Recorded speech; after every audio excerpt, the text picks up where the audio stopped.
Ako lang ba yung ganito na kapag kailangan ko ng saksakan ay kailangan tanggalin ko pa yung isang charger para makapag-charge. Parang ganito. Mabuti naman ang meron ako na-discover nitong brand niya ay Hanti Easy Combo 6S Power Strip. Extension sa guys, at tingnan natin ang laman niya. Ito, ang ganda nito guys kasi bukod sa lightweight siya, very convenient siya. Meron siyang on-off, ito yung pinutan niya, nisaksakan siya ng USB kung saan yung port niya, at anim na rin yung kanyang saksakan. Meron din pala siyang saksakan ng USB 2C plus 2A output total of 15 watts. Ito siya guys, ang ganda niya talaga guys. At ito nga pala yung kanyang Easy Combo Extension cord. Ang haba nito ay 1.2 meters. Tignan natin yung itsura na yan. Ang ganda niya guys. Ang kapal ng pinaka-cord niya.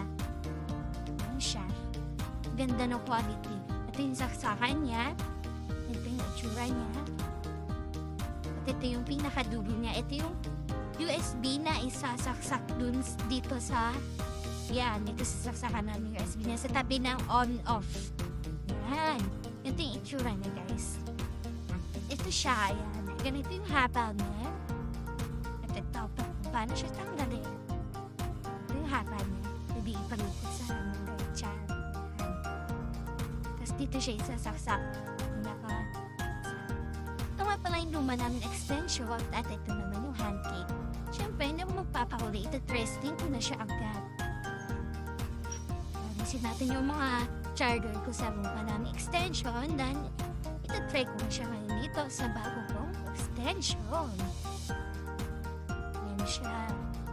Pero inyo yung anin na saksakan. At ito na siya. Yan, space saver talaga siya guys. Ang ganda niya. As in, pwede mong gamitin lahat ng saksakan. Pwede mong isaksak yan. Pwede na. Ito yung luma namin. Compare mo dito sa bago namin. Diba? Ang ganda. Itabi. From this to this. Mga may gusto nga ng extension na ganito, lalagay ko pa yung link sa baba. Thank you! Order na!